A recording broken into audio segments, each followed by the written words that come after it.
Friends, आप सबका दिल से बहुत बहुत शुक्रिया इस प्यार और सपोर्ट के लिए। आप लोग अपना प्यार इसी तरह बनाए रखिए क्योंकि हम आपके लिए रिबॉर्न से जुड़ी और रोमांचक एडवेंचरस कहानियाँ लगातार लाते रहेंगे। तो बिना देर किए चलिए कहानी शुरू करते हैं। हालांकि इसी क्षण हेलियन वेई वेई ने सातवें राजकुमार को अपने करीब खींचा और कई मीटर पीछे की ओर फुदक गई। फिर वह सीधी खड़ी हुई और ऊपर ग्रीन ड्रैगन की ओर टकटकी लगाकर देखने लगी। जब ग्रीन ड्रैगन ने सुना कि कोई उससे खाना चाहता है तो उसने उपहास किया और अपने पंजे निकाल लिए। वह उसे नष्ट करने के लिए छटपटा रहा था। उसकी आंखों में एक कातिलाना चमक कौंधी क्योंकि किसी और ने उसका शिकार चुरा लिया था। लेकिन एक प्राचीन पौराणिक जानवर होने के नाते वह उन आम जानवरों के विपरीत स्वाभाविक रूप से शिष्टाचार के साथ पैदा हुआ था। किसी की हत्या करने से पहले अभिवादन का आदान प्रदान किया जाना चाहिए। मानव ग्रीन ड्रैगन ने हेलियन वेई वेई की ओर देखा और धीरे से अपना मुंह खोला। इस नन्हे को नीचे रख दो और मैं तुम्हें मुझे जगाने के लिए माफ कर दूंगा, अन्यथा मैं तुम सबको कुचलकर कीमा बना दूंगा। हेलियन वेई वेई ने ग्रीन ड्रैगन की ओर अपनी भौहें उठाईं जब उसे एहसास हुआ कि वह अपनी चेतना की धारा के माध्यम से उससे संवाद कर रहा है। उसने अपनी आंखें सिकोड़ी और कहा, मुझे आपको जगाने के लिए खेद है, लेकिन जैसा कि आप देख सकते हैं हमारी अकादमी एक बुलाने समनिंग का प्रयोग कर रही है और मुझे नहीं पता कि अभी क्या हुआ। आपको यहाँ बुलाने के लिए मैं क्षमा मांगती हूँ, लेकिन मैं इस नन्हे को आपको नहीं दे सकती। मानव तुम बहुत साहसी हो। हालांकि ग्रीन ड्रैगन ने अपनी विशाल पूंछ पटकी और उपहास किया, मुझे क्रोधित करने के बाद आज तक कोई भी बच निकलने में सफल नहीं हुआ है। ये कहते ही उसका विशाल पंजा नीचे की ओर टूटकर गिरा। जैसे ही उसका पंजा जमीन से टकराया पूरी अकादमी हिल गई। हमले के बाद अकादमी के छात्र अफरा तफरी में इधर उधर भागे, एक दूसरे से टकराकर गिरे और अपना सामान पीछे छोड़ दिया। हेलियन वेई वेई ने छोटे लड़के को ऊपर उठाया और तुरंत वहां से हट गई। ग्रीन ड्रैगन ने अपना पंजा उठाया और उन सब पर नफरत भरी नजर डाली। फिर उसने दोबारा वार किया। हेलियन वेई वेई ने सोचा कि वह इस प्रहार से भी बच जाएगी, लेकिन उसके आश्चर्य का ठिकाना न रहा जब इस बार ग्रीन ड्रैगन का पंजा प्रचंड उग्रता से भरा था। हेलियन वेई वेई पंजे से कुचले जाने से तो बच गई होगी, लेकिन उस उग्र आभा और के टकराने से उसके सभी आंतरिक अंग गैंठने लगे। फिर वह जमीन पर गिर पड़ी। ग्रीन ड्रैगन ने सोचा कि इस बार वह निश्चित रूप से मर जाएगी। जब वह दूसरे वार की योजना बना रहा था, सूश हेलियन वेई वेई तेजी से उठी। उसकी उंगलियां एक छाते के चारों ओर कसी हुई थीं। वह हवा में उड़ गई और जिस नन्हे राजकुमार को उसने बचाया था उसे एक त्वरित गोते के साथ सुरक्षित स्थान पर छोड़ दिया। वह शानदार सुंदरता के साथ मुड़ी। उसने तुरंत अपने बाएं हाथ से ग्रीन ड्रैगन को जकड़ने वाली लोहे की जंजीरों को पकड़ लिया। दहाड़, एक ड्रैगन की दहाड़ सुनाई दी। शोर ने सबको अपने कान ढकने पर मजबूर कर दिया। बिजली कड़कने लगी और बादल तथा हवा उग्रता से उमड़ने लगे। लेकिन हेलियन वेई वेई तूफान की आंख के बीच में मजबूती से खड़ी रही। उसके हाथ अभी भी लोहे की जंजीरों को कसकर पकड़े हुए थे। उसे छोड़ने का उसका कोई इरादा नहीं था। ग्रीन ड्रैगन ने अपना सिर घुमाया, उसे झटकने की कोशिश की, लेकिन ग्रीन ड्रैगन को एहसास हुए बिना वह उसकी पीठ पर चढ़ गई थी। हे ड्रैगन बॉस, क्या आप इन जंजीरों से मुक्त होना चाहते हैं? हेलियन वेई वेई ने अपने होठों के कोने पर खून के एक धब्बे के साथ ड्रैगन की पीठ पर सवार होकर उत्साह से कहा, अगर आप चाहें तो मैं आपको मुक्त करने में मदद कर सकती हूँ, लेकिन केवल एक शर्त पर। आपको हमेशा मेरी बात माननी होगी। ग्रीन ड्रैगन ने फुफकारते हुए कहा, मानव क्या तुम सपना देख रही हो? क्या तुम्हें पता है कि यह लोहे की जंजीर किस चीज से बनी है? ये बेहतरीन ब्लैक आइस आयरन से बनी है और इस पर एक प्राचीन देवता की मुहर लगी है।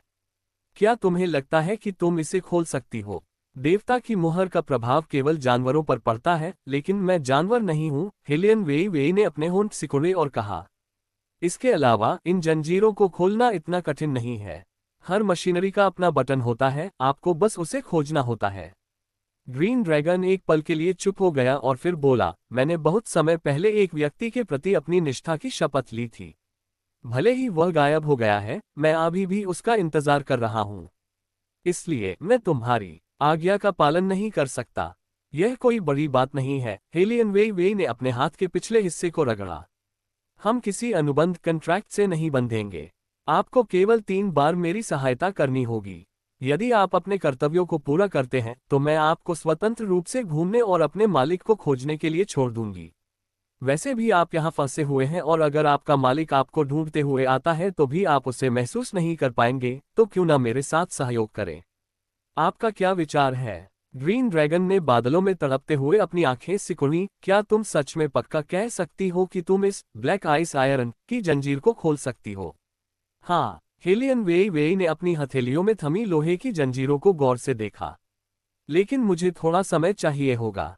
ड्रैगन बॉस, कृपया अभी के लिए हिलना बंद करें क्योंकि जिन लोगों को आप रौंदेंगे उनकी मृत्यु के लिए मुझे जिम्मेदार होना पड़ेगा। आखिरकार मैंने ही आपको बुलाया है। ग्रीन ड्रैगन सहमति में बुदबुदाया क्योंकि वह जिज्ञासावश ये सोच रहा था कि एक इंसान में उसे बुलाने की क्षमता कैसे हो सकती है। हालांकि उसने इसके बारे में ज्यादा नहीं सोचा। वह इन लोहे की जंजीरों में बहुत लंबे समय से फंसा हुआ था। 1000 साल पहले महल बर्बाद हो गया था और उसका मालिक गायब हो गया था। उसने मानव जाति से बदला लेने की ठानी, इसलिए उसने पूरी दुनिया की यात्रा की, अनगिनत गांवों और शहरों को तहस-नहस कर दिया। हालांकि इससे देवता क्रोधित हो गए और उन्होंने उसे झील के नीचे कैद कर दिया और तब से 1000 साल बीत चुके थे। उन 1000 वर्षों के दौरान शुरुआत में वह क्रोध से भरा था। वह धीरे धीरे निराशा में बदला और अंततः एक शमशान जैसी शांति में तब्दील हो गया। जब उसने इस तथ्य को स्वीकार कर लिया कि उसका मालिक अब आसपास नहीं है, तो उसने मानव जगत में अपनी सारी दिलचस्पी खो दी। अंत में उसने झील के नीचे गहरी नींद में जाने का फैसला किया। वह सूरज की रोशनी की गंध भूल चुका था। अगर यह छोटी लड़की न होती तो वह पूरी तरह से अनजान बना रहता और एक मरती हुई उम्मीद के साथ अपने मालिक का इंतजार करता रहता। आखिरकार वह इस जंजीर से मुक्त हो सकता था। ग्रीन ड्रैगन चाहे कितना भी संयमित क्यों न हो, उसकी दोनों पुतलियों से निकलने वाली रोशनी हेलियन वेई वेई को यह बताने के लिए काफी थी कि वह इस पिंजरे से कितना बाहर निकलना चाहता है।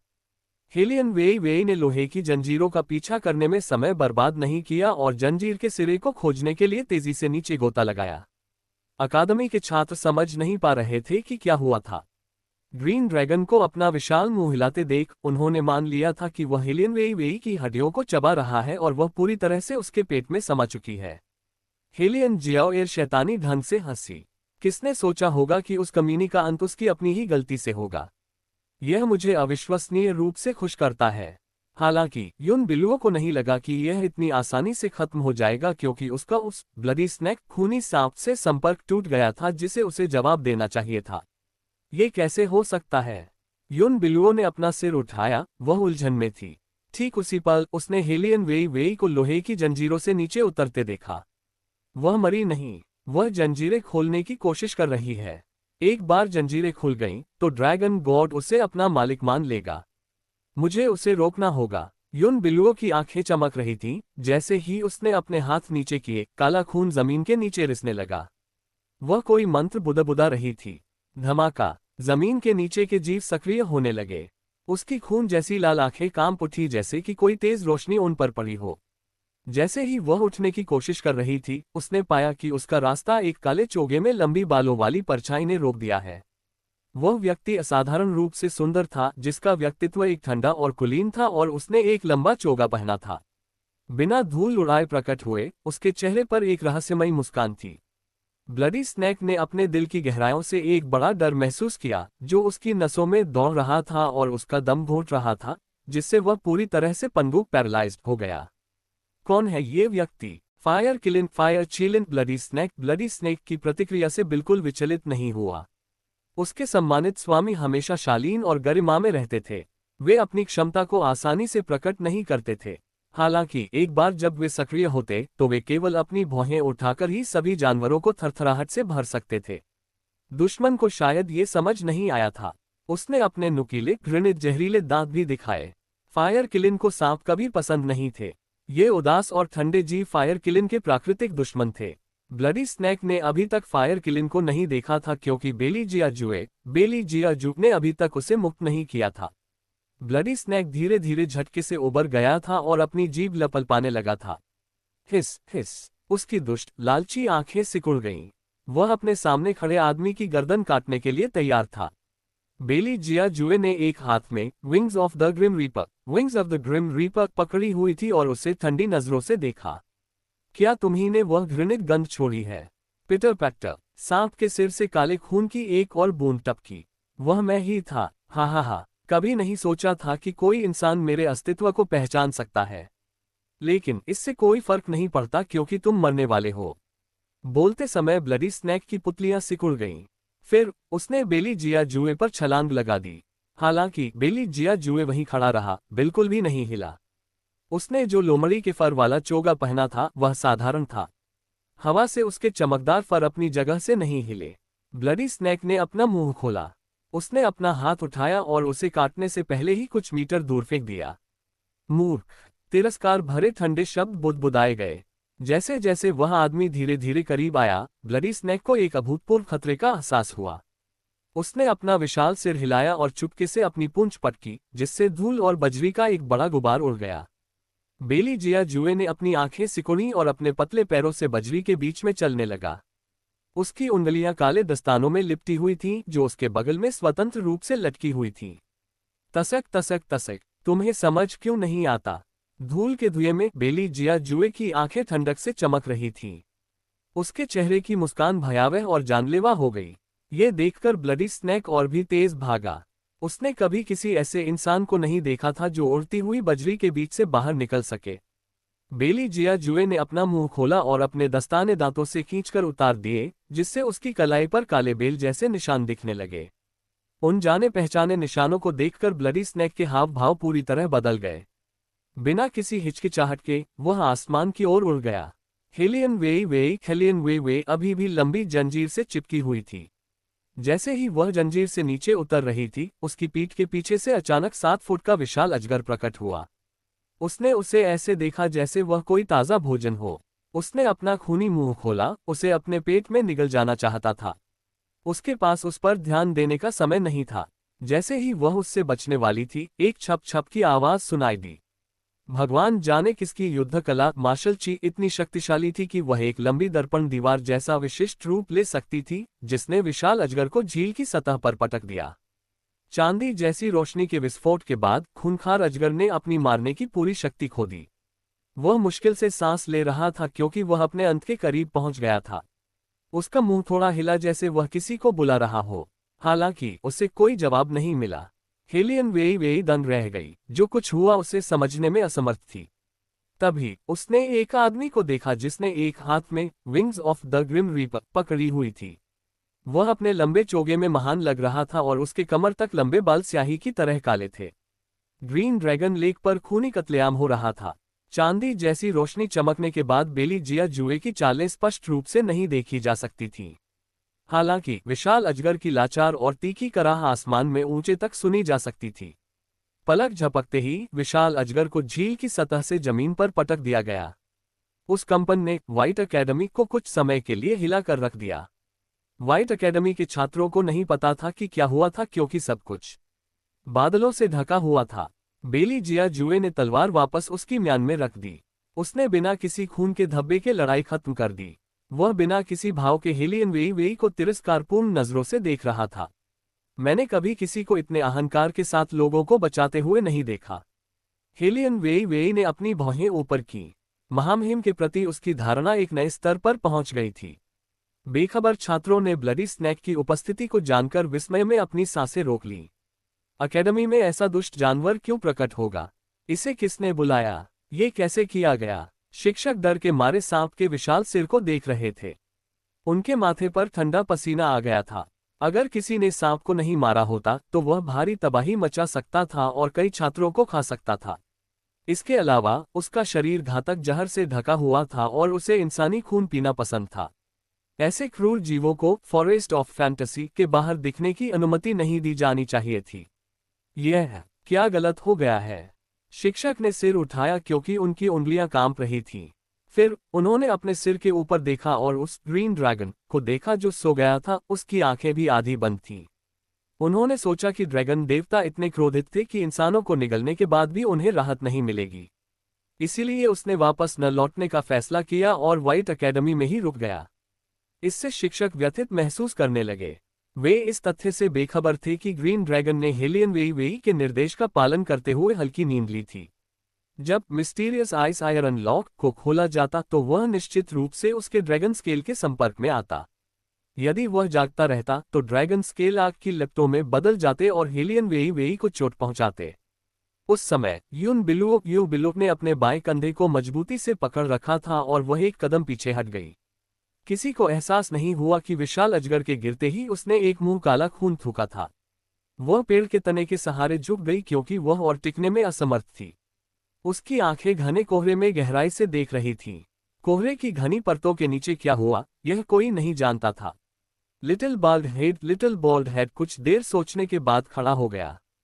फिर उसने गर्व से उस जानवर से पूछा जिसे वह अपने साथ लाया था, क्या वह वही था जिसने मेरे तीसरे भाई पर हमला किया था? स्वामी, वह वास्तव में तीसरे राजकुमार ही थे।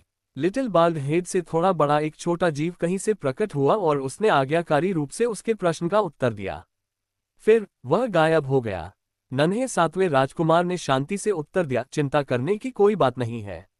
मेरे तीसरे भाई निश्चित रूप से तीसरी चाची के साथ होंगे। सांप अच्छा लग रहा है, इसे साफ करो और हम आज रात इसे भूनकर खाएंगे। जी, वह छोटा जीव अपने मालिक को अच्छी तरह समझता था। यह तो केवल एक ब्लडी स्नैक था। उन्होंने तो ड्रैगन तक खाया था, सांप तो उनके लिए मामूली बात थी। जल्दी करो और इसे साफ करो। चूंकि उसे सांपों से नफरत थी, इसलिए बेहतर था कि सांप कम ही रहें। जिंग वशवैंग हंगामे के बीच हरे और सफेद चोगे में खड़े थे, जो कीमती जेड की तरह लग रहे थे। उन्होंने अपने हाथ मुंह के कोने पर रखे और अपने अंगूठे से कुछ रगड़ते हुए खांसे। फिर वह अपनी तरफ मुड़े और ग्रीन ड्रैगन की ओर देखा। जैसे ही हेलियन जाओ ने उनकी निगाहों पर गौर किया, उसके दिल में जलन बढ़ गई। वह केवल एक बदसूरत काली त्वचा वाली महिला है। मास्टर वुशुंग उसे इतना महत्व क्यों देते हैं? हालांकि उसके लिए आगे हस्तक्षेप करना अनावश्यक होगा। ड्रैगन देवता द्वारा निगले जाने के बाद उसे पूरी तरह पचने में 1 घंटे से भी कम समय लगेगा। हाँ, वह बस उस छोटे कमीने की हड्डियां ड्रैगन देवता द्वारा बाहर थूकने का इंतजार करेगी। इस बीच हेलियन वे ने लोहे की जंजीर के स्रोत का पता लगा लिया था। उसने बेली जिया जूब से यह नहीं पूछा कि वह यहाँ क्यों था। वह अपने बालों से पानी टिपकाती हुई बाहर निकली और अपने मुंह में वह लटकता हुआ हेयरपिन दबाए हुए थी जिसे वह जमीन से लाई थी। वह पूरी तरह भीग चुकी थी। जैसे ही हवा चली, झील की सतह पर एक ठंडी दहशत छा गई। उसके हाथ में मौजूद मिस्टीरियस आइस आयरन चेन बेहद ठंडी महसूस हो रही थी। एक सामान्य व्यक्ति के लिए इसे पकड़ना असंभव होता। हेलियन वेई की आंखें अभी भी चमक रही थीं। ऐसा इसलिए नहीं था कि उसका स्वास्थ्य बिल्कुल ठीक था। इसके विपरीत उसे मासिक धर्म पीरियड्स हो रहे थे और इस वजह से उसकी तबीयत ठीक नहीं थी। हालांकि उसे उस वादे को पूरा करना था जो उसने ग्रीन ड्रैगन से किया था। हेलियन वेई ने लोहे के ताले की जांच की। उसकी आंखों में शीतलता चमक रही थी। नारी, अपनी युद्ध कला मार्शल ची का उपयोग करो, युआन मिंग ने कहा, अन्यथा तुम इस मिस्टीरियस आइस आयरन लॉक को नहीं खोल पाओगी। हेलियन वेई ने आज्ञा का पालन किया। उसकी उंगलियां हल्की सी हिली और उसकी लंबी आस्तीन फड़फड़ाने लगी। अपनी तीखी आवाज में उसने आदेश दिया, मेरे आदेश पर मैं आकाश में हवाओं और बादलों की शक्ति का आह्वान करती हूँ। शूश! आसपास का कोहरा प्रतिक्रिया स्वरूप छट गया और रहस्यमयी बर्फ के लोहे का तापमान बदलने लगा। उस थोड़े समय के भीतर हेलियन वेई ने जल्दी से लटकते हुए हेयरपिन को ताले में फिट किया और उसे 2 बार घुमाया, जिससे क्लिक की आवाज हुई। तभी एक धमक थट सुनाई दी। लोहे का ताला खुल चुका था। वह ताला हेलियन वेई की कटी हुई उंगली से निकले खून के साथ ग्रीन ड्रैगन लेक में डूब गया। प्लॉप! उसने पूरी ग्रीन ड्रैगन लेक को हिलाकर रख दिया। धक धक आवाजें दबी हुई थी, जैसे किसी का दिल फिर से धड़कने लगा हो। व्हाइट अकेडमी के किसी भी छात्र को पता नहीं था कि क्या हो रहा है। इस असामान्य हलचल को सुनकर सभी ने अपना सिर उठाया और आसमान की ओर देखा। उन्होंने देखा कि ग्रीन ड्रैगन की आंखें अचानक कांप उठीं। उसकी आंखों में हरी रोशनी जगमगा उठी। वह इतना शक्तिशाली था मानो 9वें आसमान को चीरकर तूफान खड़ा कर सकता हो। ठीक उसी पल शिक्षक पूरी तरह से हक्का बक्का रह गए और बुदबुदाए, ये ग्रीन ड्रैगन है, 4 प्राचीन पौराणिक जानवरों में से एक। ग्रीन ड्रैगन जाग गया है। वह वास्तव में जाग गया है। नन्हा 7वां राजकुमार अभी भी लकड़ी की छड़ी पकड़े कोने में दुबका हुआ था और ब्लडी स्नेक के सिर को कुरेद रहा था। ग्रीन ड्रैगन के जागने की खबर सुनकर उसने अपना जीवंत छोटा चेहरा ऊपर उठाया। वह मन ही मन बुदबुदाया, अब जब ये जाग गया है तो मैं इसे नहीं खा सकता। डीन, आप कहाँ हैं? कृपया इस बच्चे को वापस ले जाएं। शिक्षक की आंखों में लगभग आंसू आ गए, जबकि थोड़ा निराश होने के बावजूद नन्हे सातवें राजकुमार के हाव भाव अपरिवर्तित रहे। हालांकि निराश होने के बावजूद वह दूसरों को सांत्वना देना नहीं भूला। ठीक है शिक्षक, हमारे पास ड्रैगन का मांस नहीं है, लेकिन हमारे पास अभी भी सांप का मांस है। किसे परवाह है उसकी? नन्हे सातवें राजकुमार से बात करना ड्रैगन गॉड से लड़ने से भी ज्यादा मुश्किल है। नन्हे सातवें राजकुमार ने भ्रमित भाव से शिक्षक की ओर देखा। वह सोच रहा था कि उसका तीसरा भाई अभी तक उसकी तीसरी चाची के साथ वापस क्यों नहीं आया। क्या मेरा तीसरा भाई अभी भी ड्रैगन पर कब्जा करने में मेरी मदद करने के बारे में सोच रहा है? कोई बात नहीं, अगर मैं ड्रैगन का मांस नहीं खा सकता तो। कहने की जरूरत नहीं है कि नन्हा सातवां राजकुमार वास्तव में जरूरत से ज्यादा सोच रहा था। छात्रों के बीच केवल यून बिलुओ के चेहरे के भाव सही नहीं थे। हालांकि उसे किसी को भी इसका पता नहीं चलने देना था, खासकर उसका बायां हाथ जिसे सांप ने काटा था। सौभाग्य से शिक्षकों का कौशल अभी भी कच्चा था, इसलिए शायद उन्हें इसका एहसास न हो। लेकिन अगर टू सुफेंग यहाँ होते तो वे जान जाते कि ब्लडी स्नैक का प्रकट होना संदिग्ध था। वास्तव में वह केवल अपनी क्षमता के बल पर ब्लडी स्नैक को अपने लिए काम करने के लिए नहीं बुला पाती। सबसे महत्वपूर्ण बात यह थी कि इस स्थिति में उसका एक सहयोगी था। यून बिलुओ ने एक संक्षिप्त पल के लिए अपनी आंखें बंद की। जब उसने ऊपर देखा तो ग्रीन ड्रैगन रहस्यमयी बर्फ की जंजीर से मुक्त हो चुका था। उसने अपनी पूंछ घुमाए और पानी चारों दिशाओं में बिखर गया। यून बिलुओ की पलकें झपकी और वह उस छोटे बच्चे सातवें राजकुमार की ओर दौड़ी। एक त्वरित मोड़ के साथ वह उसे कोने में ले गई। नन्हा सातवां राजकुमार उसे गुस्से से देख रहा था। यून बिलुओ का सामना कभी इतने कठिन बच्चे से नहीं हुआ था। हालांकि उसने भविष्यवाणी की थी कि वह सामान्य बच्चों की तुलना में बहुत अधिक चतुर होगा, क्योंकि वह महामहिम का भाई था। वह कमजोरी से एक तरफ झुक गई। फिर उसने मुस्कुराते हुए उससे पूछा, क्या तुम्हें चोट लगी है? नन्हा सातवां राजकुमार वास्तव में समझ नहीं पाया। जब वह अपने गहरे विचारों में डूबा हुआ था तो वह अचानक उसकी ओर क्यों झपटी। लेकिन अगले ही पल उसे समझ आ गया। थोड़ी ही दूर पर एक सुडौल आकृति खड़ी थी। वह कोई और नहीं बल्कि उसका तीसरा भाई बेली जियाजुए था। स्वाभाविक रूप से यून बिलुओ ने बेली जियाजुए को देख लिया था। उसका सिर थोड़ा झुका हुआ था और उसकी आंखें लाल थीं। वह चुपचाप उस आदमी को देख रही थी जो उनकी ओर आ रहा था, मानो उसकी निगाहें हजारों शब्दों से भरी हों। हेलियन वेई जमीन पर उतरी क्योंकि उसके पेट का दर्द बढ़ गया था और उसने ग्रीन ड्रैगन को अपनी खोई हुई आज़ादी का आनंद लेने के लिए पीछे छोड़ दिया। मचे हंगामे के बीच कोई भी स्पष्ट रूप से नहीं देख पा रहा था, लेकिन हेलियन वेई जानती थी कि वे दोनों बेली जियाजुए और यून बिलुओ आखिरकार मिल गए हैं। महामहिम, यून बिलुओ सबसे पहले बोली। वह लड़खड़ाते हुए खड़ी हुई, मानो उसने नन्हे सातवें राजकुमार को बचाने में काफी ऊर्जा खर्च की हो। नन्हे सातवें राजकुमार ने हमेशा की तरह अपनी घनी भौहें सिकुड़ते हुए अपनी मासूमियत जाहिर की। बेली जियाजुए चुप रहा और यून बिलुओ को एकटक देखता रहा। हेलियन वेई ने अपनी कलाई को सहलाया जो ड्रैगन के पंजे से घायल हो गई थी, क्योंकि अब उसे वहां जलन महसूस हो रही थी। उसने एक गहरी सांस ली और अचानक महसूस किया कि उसके सीने से बोझ हट गया है। अब उसका बेली जियाजुए पर कोई उधार नहीं था, क्योंकि असली मालकिन प्रकट हो गई थी। भविष्य में वे एक दूसरे के जीवन में हस्तक्षेप किए बिना अपना जीवन जी सकते थे। ऐसा लग रहा था कि उसने जो भी तैयारियां की थीं, वे बेकार थीं। आखिरकार ये सब व्यर्थ नहीं था। अगर बेली जियाजुए ने उसे यून बिलुओ के लिए एक ढाल के रूप में रहने के लिए मजबूर किया होता, तो उसके पास अभी भी बचने के रास्ते थे। चाहे हेलियन वेई कभी भी या कहीं भी हो, वह हमेशा शांत रह सकती थी और कम से कम समय में स्थिति के नफा नुकसान का विश्लेषण कर सकती थी। हालांकि बेली जियाजुए की आंखें काली और गहरी थीं। वह कुछ हद तक रहस्यमय लग रहा था।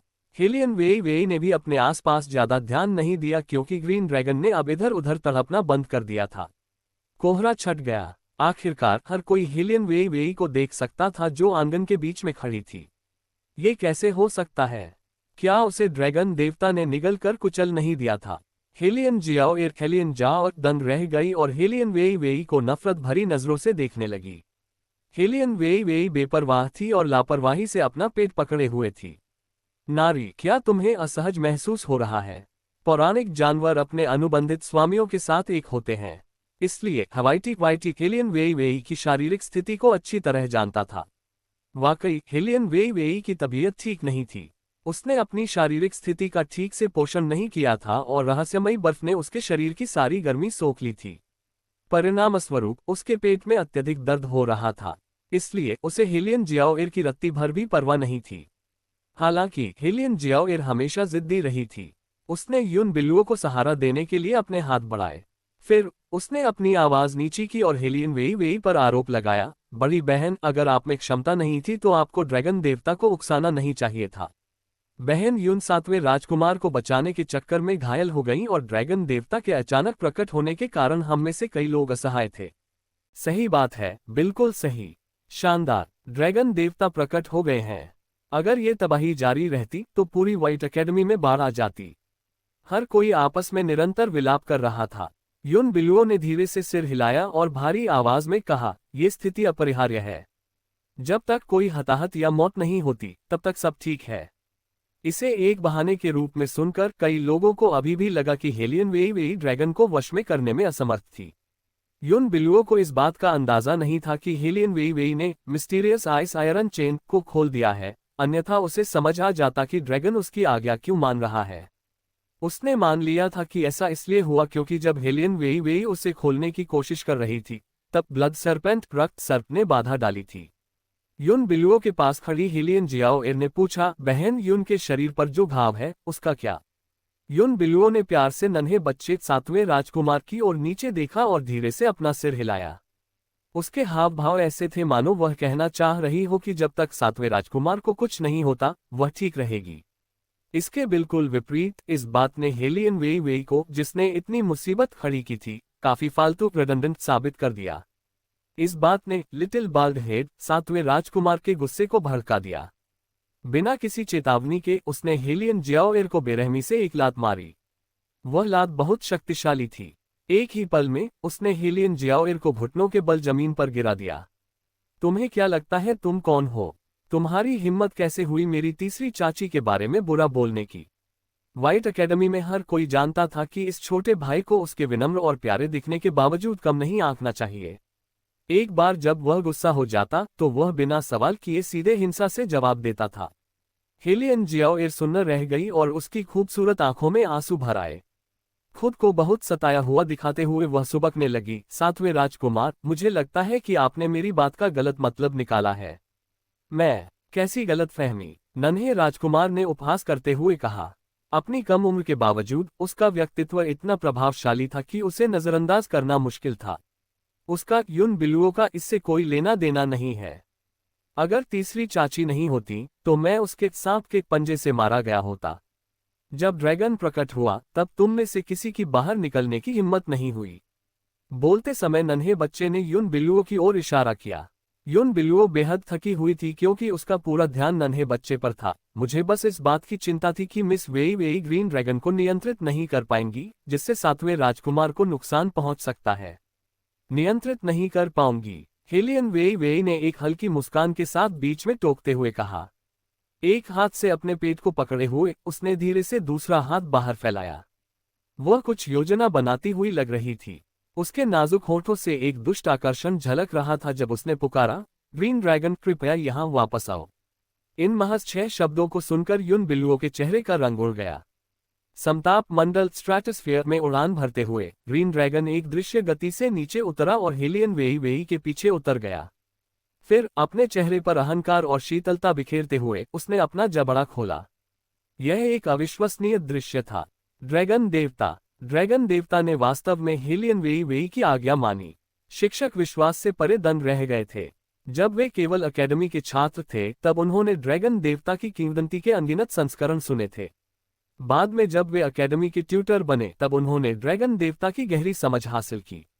वह कभी इंसानों के आगे नहीं झुका था, यहाँ तक कि जिस महापुरोहित हाई प्रीस्ट ने उसे खोजा था वह भी उसे वश में नहीं कर पाया था। फिर भी आज उसने वास्तव में एक छोटी लड़की के आदेशों का पालन किया। शिक्षक ने उसे स्पष्ट रूप से देखने के लिए जल्दी से अपने चश्मे को ठीक किया। हेलियन वेई वेई ग्रीन ड्रैगन के सामने लापरवाही से खड़ी थी, जैसे उसे कोई फर्क न पड़ रहा हो। उसका लंबा पन्ना हरा एमरल्ड चोगा हवा में फड़फड़ा रहा था और उसके चारों ओर धुंध उठ रही थी जो एक सुरम्य दृश्य पेश कर रही थी। उस पल के बाद से किसी की भी उस पर हंसने की हिम्मत नहीं हुई। उसने वास्तव में ड्रैगन देवता को बुलाया था। ये चौंकाने वाला दृश्य 1000 वर्षों में भी दोबारा नहीं होगा। हेलियन वेई वेई ने यह उपलब्धि कैसे हासिल की? बार बार वह उनकी उम्मीदों को तोड़ देती थी। कितनी प्रतिभाशाली है! क्या वह वास्तव में एक जन्मजात प्रतिभा नहीं है? फाइन कंपाउंड और इंफीरियर कंपाउंड के छात्र अपनी आंखों में छपे विस्मय को छिपा नहीं सके। सुपीरियर कंपाउंड के छात्र, जो हमेशा ईर्ष्यालु रहे थे, अब बस एक गड्ढा खोदकर छिप जाना चाहते थे। जब युन बिलुओ शामिल हुई तो हेलियन जियाओर को उम्मीद थी कि वह हेलियन वेई वेई को पूरी तरह से पछाड़ देगी और उसे करारी शिकस्त देगी। आखिरकार वे दोनों इस बात से नाखुश थे कि जो व्यक्ति अंततः राजकुमारी कंसोर्ट, प्रिंसेस कॉन्सोर्ट बनी, वह बिना रूप या प्रतिभा वाली थी। युन बिलुओ वास्तव में बहुत प्रभावशाली थी। अपने व्यापक गुप्त संपर्कों के अलावा उसकी सभी क्षमताएं और प्रतिभाएं हेलियन वेई वेई से कहीं बढ़कर थीं। हेलियन वेई वेई द्वारा ड्रैगन देवता को बुलाने और वश में करने में सक्षम होने का विचार कभी उनके दिमाग में आया ही नहीं था। ये परिणाम सीधे उनके चेहरे पर एक तमाचा था। हेलियन वेई वेई ने ऊपर देखा और धीरे से उन कुलीन महिलाओं पर नजर डाली जिन्हें विशेष रूप से गुड बनाना पसंद था, और अंत में अपनी आंखें हेलियन जियाओर पर टिका दी। फिर उसने अपना पैर उठाया और हेलियन जियाओर के हाथ पर रख दिया। उसके मुंह पर हमेशा की तरह एक दुष्ट मुस्कान थी। छोटी बहन, क्या तुम्हें अभी भी कुछ और कहना है? तुम? हेलियन जियाओर ने दर्द में अपनी भौहें सिकोड़ लीं। वह पहले कभी इतनी घबराई हुई नहीं थी।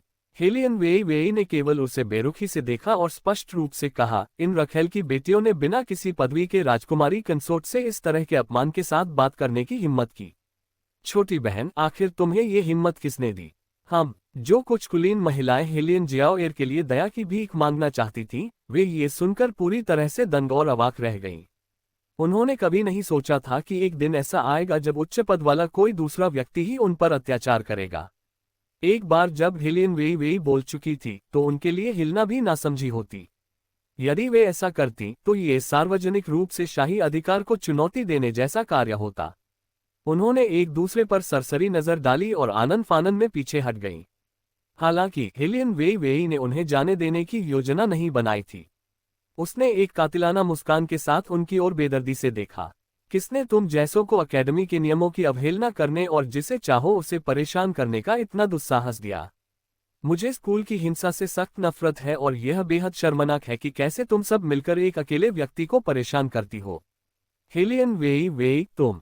चटाक! इससे पहले कि वह अपनी बात पूरी कर पाती, हेलियन वेई वेई ने उसके चेहरे पर एक तमाचा जड़ दिया।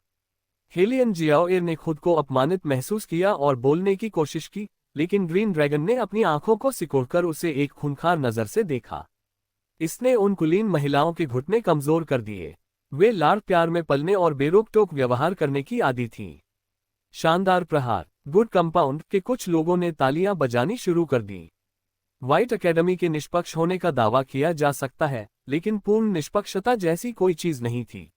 हालांकि यहाँ राजधानी की तुलना में चीजें बेहतर थीं, लेकिन गुड कंपाउंड कभी भी सुपीरियर कंपाउंड के छात्रों को उकसाने की हिम्मत नहीं करता था। वे आमतौर पर सुपीरियर कंपाउंड के छात्रों की मांगों को मानने की पूरी कोशिश करते थे। हालांकि सुपीरियर कंपाउंड उन लोगों को तुरंत परेशान और अलग थलग कर देता था जिनसे वे सहमत नहीं होते थे। वे विदेशी छात्रों को भी चुपके से नीचा दिखाते थे क्योंकि उन्हें पर्याप्त आज्ञाकारी नहीं माना जाता था। शिक्षक आमतौर पर आवाज उठाते और स्थिति को रोकते थे। आखिरकार जो छात्र पिट रहे थे वे अत्यंत प्रभावशाली परिवारों से आते थे। उन्हें उकसाने की भारी कीमत चुकानी पड़ सकती थी। हालांकि अकेडमी के छात्रों की भीड़ से मिली गर्जनापूर्ण सराहना ने शिक्षक को बिल्कुल सुराग नहीं लगने दिया कि क्या हो रहा है। युन बिलुओ को ऐसा लगा मानो उसके सामने घट रहे दृश्य को देखकर किसी ने उसके चेहरे पर तमाचा मार दिया हो। व्यथित महसूस करते हुए उसने अपने होंठ चबाए और बेली जिया जुए की ओर देखा।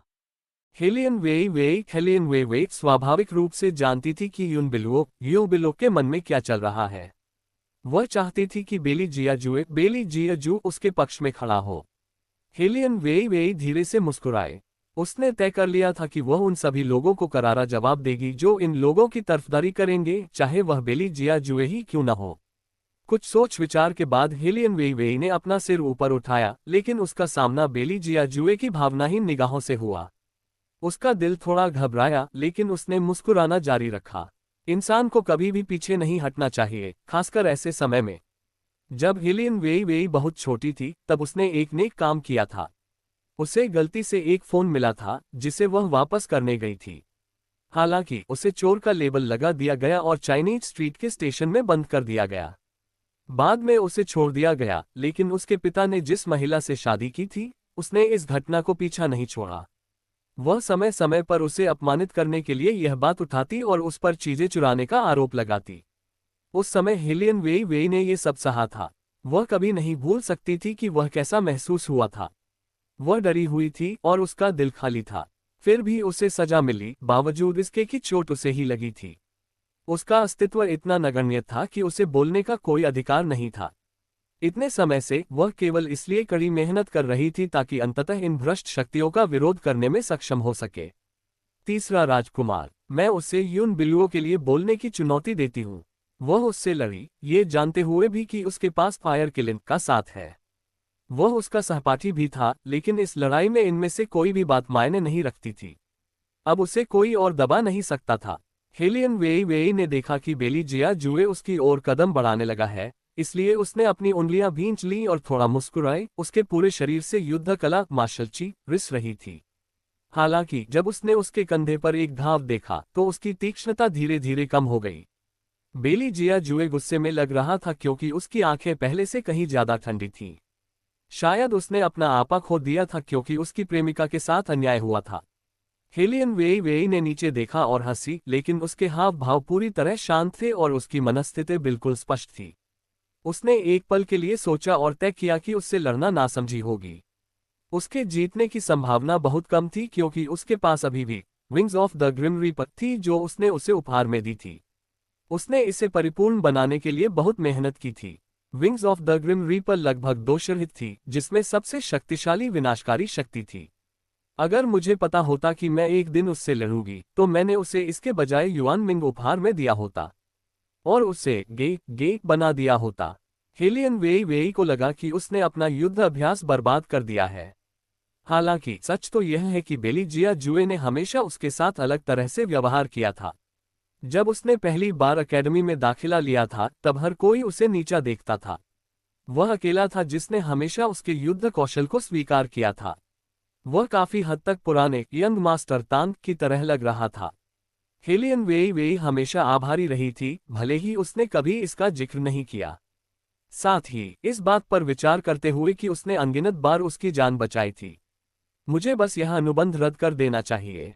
हेलियन वेई वेई ने अपना मन बना लिया और फिर एक शांत आवाज में फुसफुसाई जिसे केवल वे ही सुन सकते थे। मैंने अतीत में आपसे कहा था कि अगर कोई प्रेमिका वापस आती है तो मैं रास्ता छोड़ सकती हूँ। हमने एक दूसरे से साथ आगे बढ़ने और पीछे हटने का वादा किया था, लेकिन मुझे लगता है कि अब ये संभव नहीं है। क्यों न हम अच्छे संबंधों के साथ अलग हो जाएं?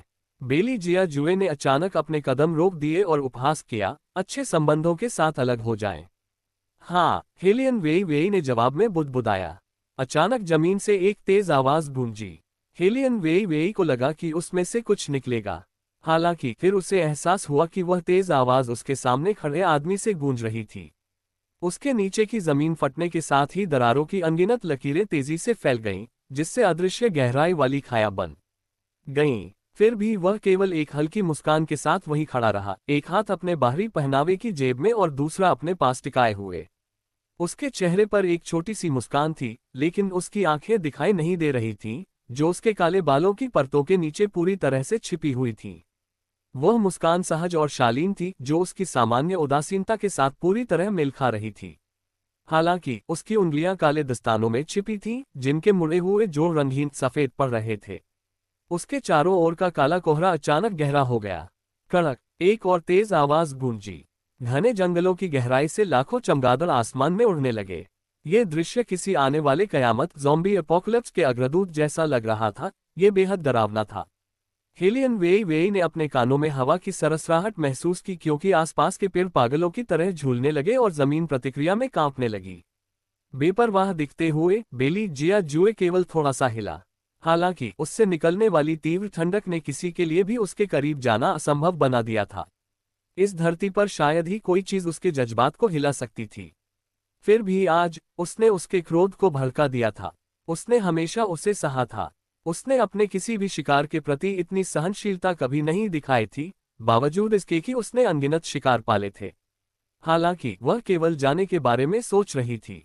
अतीत में उसने निस्संदेह ऐसे शिकार को त्याग दिया होता, लेकिन लानत है, वह नर्म दिल हो गया था। कितना हास्यास्पद है। नहीं, मैं नहीं हूं। मैं नर्म दिल कैसे हूं? बेली जिया जुए ने अपनी भौहें सिकुड़ी। लेकिन मेरा सीना खाली क्यों महसूस हो रहा है? ऐसा लग रहा था जैसे उसमें कोई अदृश्य छेद हो गया हो। उसने बहुत लंबे समय से शिकार करना बंद कर दिया था कि वह नियम भी भूल गया। एक शिकारी को कभी भी अपने शिकार द्वारा नियंत्रित नहीं होना चाहिए। हाँ हाँ, बेली जिया जुए धीरे से हंसा और उसकी आंखों से राक्षसी लाल चमक निकली। हवा खामोशी से चलने लगी। वह शालीनता से उसी स्थान पर सीधा खड़ा रहा और अपना सिर ऊंचा किया। उसने काले दस्तानों से ढकी अपनी उंगलियों से थोड़ा इशारा किया। तुरंत ही तूफान गरजने लगा और मूसलाधार बारिश ने धरती को सराबोर कर दिया। उसका पूरा शरीर धीरे धीरे भीगने लगा। जब युन बिल्लुओं ने ये देखा तो उसने जल्दी से अपने नौकर से छाता छीन लिया और उसके पास जाना चाहिए।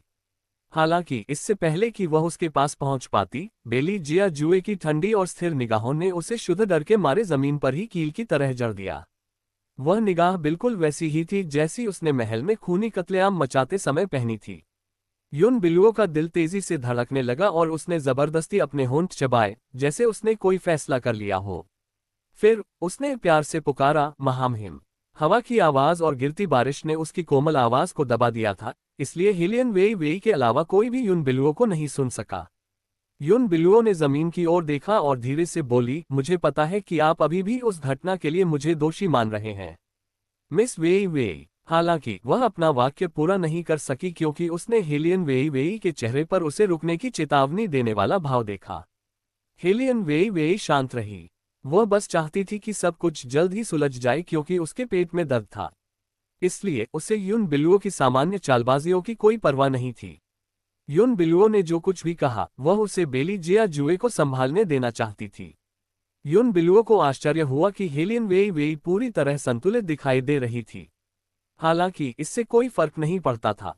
वह बस उस घटना को स्पष्ट करना चाहती थी और महामहिम से क्षमा मांगना चाहती थी। इसी सोच के साथ युन बिल्लुओं ने फिर से एक कदम आगे बढ़ाया। लेकिन इससे पहले कि वह शुरू कर पाती, वह उसके एक भेदने वाले शब्द से जमीन पर ही ढेर हो गई। दफा हो जाओ, बेली जिया जुए ने कहा। वह किससे बात कर रहा है? क्या वह हेलियन वेई वेई है? ऐसा मानकर युन बिल्लुओं मुस्कुरा दी। जैसा कि उसने सोचा था, वह हमेशा उसके साथ दूसरों से अलग व्यवहार करेगा। हेलियन वेई वेई के बेपरवाह होठों पर एक मुस्कान तैर गई। हालांकि जैसे ही उसने जाने की कोशिश की, उसने पाया कि उसे स्थिर कर दिया गया है। उसने उलझन में अपने पास खड़े व्यक्ति की ओर देखा। इसका क्या मतलब है? क्या उसने अभी मुझे यहां से चले जाने, दफा हो जाने को नहीं कहा था? इस बीच युन बिल्लुओं का चेहरा एक चिढ़ाने वाली मुस्कान से चमक रहा था और उसकी शानदार आंखों में बिना छिपी खुशी भरी थी। हेलियन वेई वेई ने बिना किसी भाव के उसे देखा। उसकी नजरों में स्पष्ट उपहास था। यह इतनी खुश क्यों है? उसकी टकटकी को नोटिस करने के बाद युन बिल्लुओं एक पल के लिए रुकी। फिर उसने बेली जिया जुए की ओर देखा और धीरे से मुस्कुराए। उसकी मुस्कान मोहक रूप से स्त्री सुलभ थी। बेली जिया जुए ने केवल अपनी भौहें सिकुड़ी और युन बिल्लुओं को एक तीखी, चुभती हुई नजर से देखा। उसने एक पल के लिए विचार किया और एक गहरी, मखमली आवाज में कहा, मिस युन। उसका लहजा उदासीन था, फिर भी उसमें रहस्य की हल्की सी झलक थी। मिस युन पुकारे जाने पर युन बिल्लुओं हैरान रह गई। हालांकि उसने मान लिया कि महामहिम शायद अपनी पहचान उजागर न करने की कोशिश कर रहे थे। उसकी मुस्कान और चौड़ी हो गई। जी, जब मैंने दफा हो जाओ, स्प्रैम्प कहा था तो मेरा इशारा तुम्हारी तरफ था। धीमी आवाज में कहे गए महज कुछ शब्द, लेकिन वे हर किसी के कानों में साफ गूंजने के लिए पर्याप्त थे। युन बिल्लुओं पूरी तरह से हक्का बक्का रह गई। उसे लगा कि उसका दिमाग तेजी से चकरा रहा है, जिससे उसे भयानक सिरदर्द हो रहा है। उनका लहजा भावनाओं से इतना रहित था जैसे कि वह कोई महत्वहीन अजनबी हो। युन बिल्लुओं ने कुछ समय बाद ही अपनी सुध बुध वापस पाए। उसने अनजाने में बेली जिया जुए की ओर देखा, लेकिन वह केवल भावहीन खड़ा रहा। दूसरी ओर हेलियन वेई वेई को पूरी तरह समझ नहीं आया कि क्या हुआ था। शर्मिंदगी महसूस करते हुए युन बिल्लुओं ने अपनी मुट्ठी कस ली। उसका साफ खूबसूरत चेहरा बेचैनी में बदल गया और उसकी चमकती सुंदर आंखों में निराशा छिप गई। उसने अपने तनावपूर्ण गालों पर एक हल्की मुस्कान लाने की कोशिश की। उसकी आंखें लाल थीं और आंसुओं से नम थीं। मुझे पता है कि यह मेरी गलती है। वह स्पष्ट रूप से कुछ कहना चाहती थी, लेकिन उनकी बातचीत आसपास के लोगों द्वारा अनसुनी रह गई। जब हेलियन जियाओएर ने हेलियन वेईवेई के पीछे उस आदमी को प्रकट होते देखा तो उसने एक योजना बनाई। खुद को रोक पाने में असमर्थ वह एक तीखी आवाज में चिल्लाए, बड़ी बहन, आपने राजकुमारी प्रिंसेस कॉन्सॉर्ट के रूप में हमें अंतहीन प्रताड़ित किया, फिर भी आप किसी दूसरे पुरुष के साथ इतना घनिष्ठ व्यवहार करके उस पद का अपमान कर रही हैं। बड़ी बहन, क्या आपको डर नहीं है कि लोग आपको चरित्रहीन और अपवित्र कहेंगे? जब यून बिलुओ ने ये सुना तो उसने खुद को हेलियन जियाओएर के चेहरे पर थप्पड़ मारने से रोकने के लिए संघर्ष किया। क्या वह जानती है कि वह क्या कर रही है? वह उसकी योजना को बर्बाद कर रही है। हालांकि हेलियन वेईवेई ने उसे अवसर नहीं दिया। उसने बेली जिया जुए की ओर मजे से देखा और सपाट स्वर में उत्तर दिया, मैं चरित्रहीन और अपवित्र हूँ। बड़ी बहन, अकादमी में हर कोई आपके और इस आदमी के बीच के संबंधों से अच्छी तरह वाकिफ है। हेलियन जियाओएर ने अपना सब कुछ दांव पर लगाने का फैसला किया, वरना हेलियन वेईवेई को पूरी तरह से नष्ट करने का मौका उसके हाथ से हमेशा के लिए निकल जाता। आपने ही इस आदमी को उसकी किस्मत दी है ना? आप उसके साथ इतना अच्छा व्यवहार क्यों करती हैं जबकि आप दोनों का आपस में कोई रिश्ता ही नहीं है? देखते हैं कि यह आवारा औरत अब क्या जवाब देती है। हेलियन जियाओएर का उद्देश्य दिन के उजाले की तरह साफ था। यून बिलुओ द्वारा सताई गई कुछ कुलीन महिलाओं ने भी उसका अनुसरण किया और ताना मारना शुरू कर दिया, राजकुमारी, आप अपने पद पर गहरा कलंक लगा रही हैं। पूरी अकादमी ठीक थी जब तक कि कोई यहाँ आकर शांति भंग नहीं करने लगा। वह व्यक्ति अपने निजी जीवन में इतना लापरवाह है, मुझे आश्चर्य है कि उसने चयन प्रक्रिया को कैसे पास किया।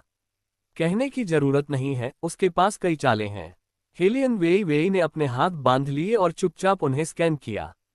बड़ी बहन, मैं सच में आप पर विश्वास करना चाहती थी, हेलियन जियाओएर ने बनावटी ईमानदारी के साथ जारी रखा, हालांकि हर किसी ने वह देखा जो आपने किया। महामहिम अभी अनजान हो सकते हैं, लेकिन निश्चित रूप से आप उन परिणामों से अवगत होंगी जब उन्हें अंततः पता चलेगा। नन्हे सातवें राजकुमार ने अपनी घनी भौहें सिकोड़ लीं। उसने अपने तीसरे भाई की ओर देखा जो उदासीन लग रहे थे, और फिर हेलियन जियाओएर की ओर जो अभी भी अंतहीन रट लगा रही थी। उसके मन में एक विचार आया, यह महिला तो अब गई काम से। जैसा कि अपेक्षित था, बेली जिया जुए ने धीरे धीरे अपनी गहरी और समृद्ध आवाज में शुरुआत की, मुझे आश्चर्य है कि वे परिणाम क्या हो सकते हैं। हेलियन जियाओएर बेली जिया जुए की अलौकिक सुंदरता और उसकी शैतानी मुस्कान से मदहोश हुए बिना नहीं रह सकी।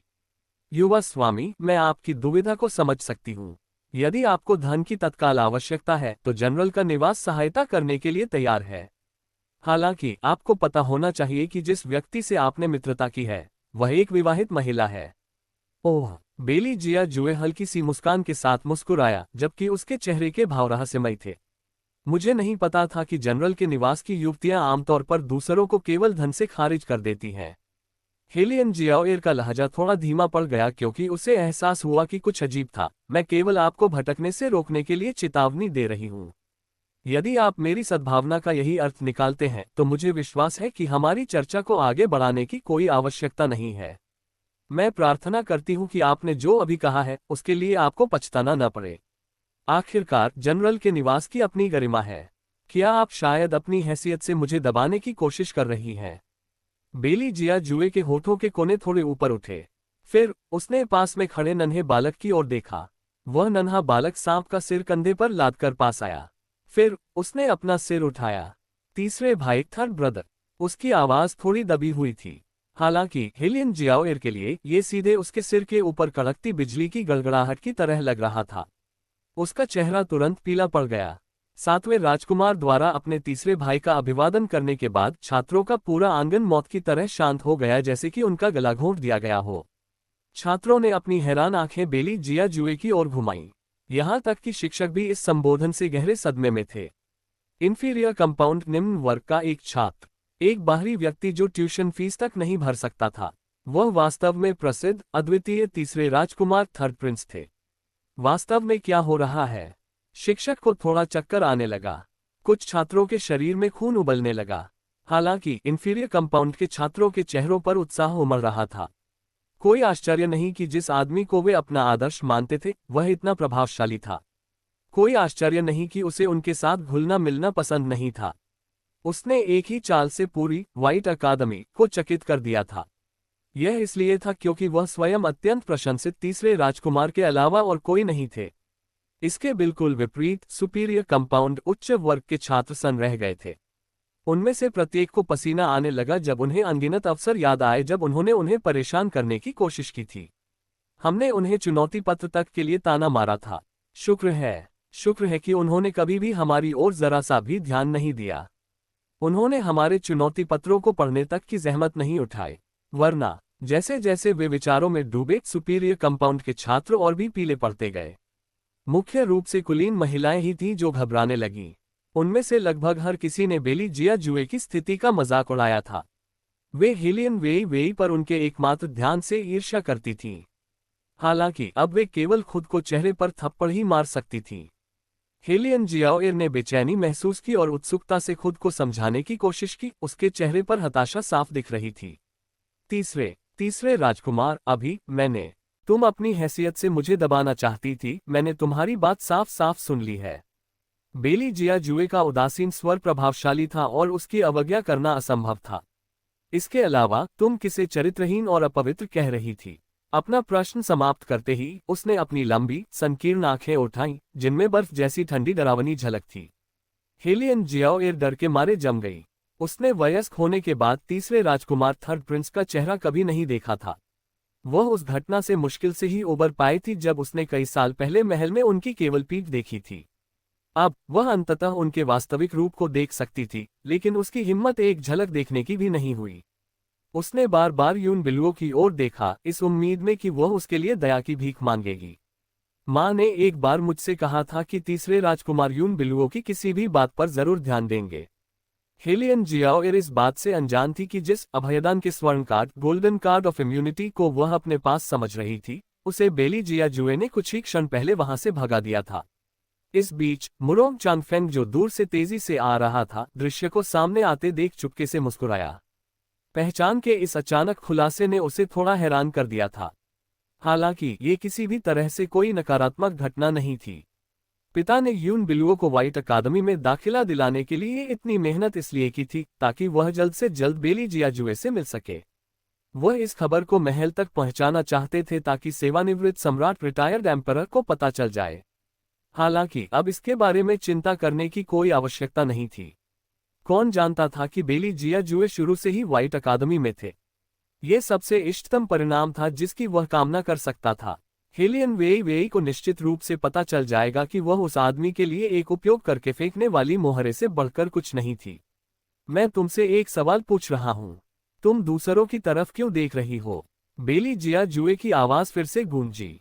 हेलियन जियाओएर ने खुद को संभाला और उत्तर दिया, स्थिति को गलत समझने और बड़ी बहन पर झूठा आरोप लगाने के लिए यह मेरी गलती है।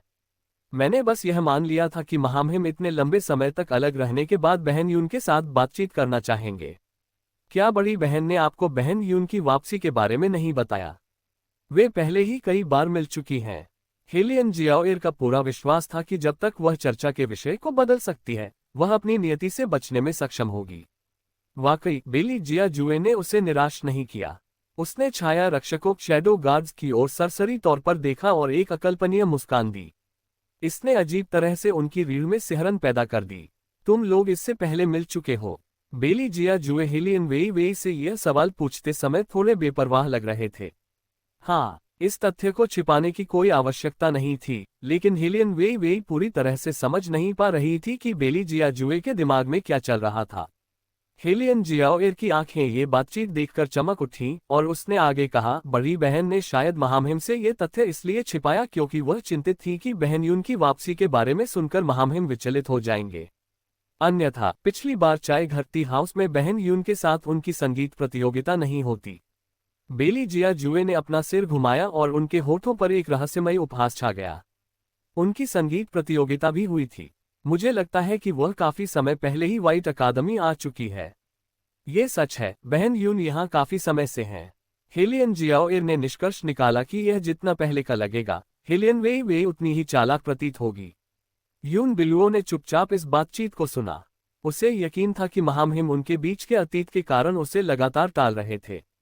उन्हें मेरी वापसी की सच में परवाह होगी, वरना वह हेलियन जियाओएर के साथ इतनी लंबी बातचीत नहीं करते। जब यून बिलुओं को याद आया कि क्या हुआ था, तो उसे अनिवार्य रूप से चोट महसूस हुई। उसने बेली जिया जुए को देखा, उसकी आंखें आंसुओं से भरी थीं। लोग दावा करते थे कि तीसरे राजकुमार यून बिलुओं के प्रति सबसे अधिक धैर्यवान थे और वह विशेष रूप से उसके आंसुओं के आगे कमजोर पड़ जाते थे। हालांकि कोई भी कभी इस तथ्य की पुष्टि नहीं कर पाया था। हकीकत में बेली जिया जुए की आंखों में ठंडी क्रूरता छा गई, क्योंकि उसने अपनी छोटी उंगली की अंगूठी को घुमाने के लिए अपनी लंबी पतली उंगलियों का इस्तेमाल किया। बेली जिया जुए ने गहरी आवाज में कहा, इतने समय के बाद भी किसी ने मुझे उसकी वापसी की सूचना देने की जहमत नहीं उठाई, जिससे मुझे एक अच्छे संगीत प्रदर्शन का आनंद लेने का मौका हाथ से निकल गया। यून बिलुओं के हाव भाव कोमल कोमलता में बदल गए जब उसने उसे सुना। उसकी सुंदरता तब और निखर उठी जब उसके आंसू मुस्कान में बदल गए। अब जब मैं वापस आ गई हूं तो मैं महामहिम के लिए किसी भी समय बजाऊंगी। क्या ऐसा है? बेली जिया जुए ने अपनी नजरें उठाईं और एक त्वरित मुस्कान दी, फिर भी वह अकथनीय रूप से ठंडा लग रहा था। अगर ऐसी बात है तो आगे बढ़ो और अभी बजाओ। तुम दोनों एक साथ बजा सकती हो, और अगर राजकुमारी को प्रदर्शन पसंद आता है तो मैं दिखावा कर सकता हूं कि आज की घटनाएं कभी हुई ही नहीं थी। क्या? हेलियन जियाओएर की मुस्कान एक बार फिर जम गई। उसे बेली जिया जुए से ऐसी प्रतिक्रिया की उम्मीद नहीं थी। इस बीच यून बिलुओं के चेहरे से सारा खून तुरंत उतर गया। महामहिम, हेलियन जियाओएर ऐसा लग रही थी जैसे उसे और भी कुछ कहना हो। क्या बात है? बेली जिया जुए आगे बढ़ा और उसे ठंडी नजरों से देखा। तुम तैयार नहीं हो? मैं इसमें 10 लाख स्वर्ण का इनाम और जोड़ दूंगा, बस तुम राजकुमारी को संतुष्ट कर दो। अजीब सी मुस्कान अभी भी उसके चेहरे पर थी, हालांकि ये सुन्न कर देने वाला ठंडा और क्रूर भाव था। अकादमी के छात्रों के बीच अचानक हलचल मच गई। हेलियन जियाओएर और यून बिलुओं को दया भरी नजरों से देखा जा रहा था, जैसे कि वे किसी सुनसान गली के मामूली सड़क छाप कलाकार हों। कम से कम तीसरे राजकुमार के इशारे का यही मतलब लग रहा था। यून बिलुओं ने चुपचाप अपने रूमाल पर अपनी उंगलियां कस लीं। उसका पीला छोटा चेहरा ऐसा लग रहा था जैसे उसकी सारी ऊर्जा निचोड़ ली गई हो।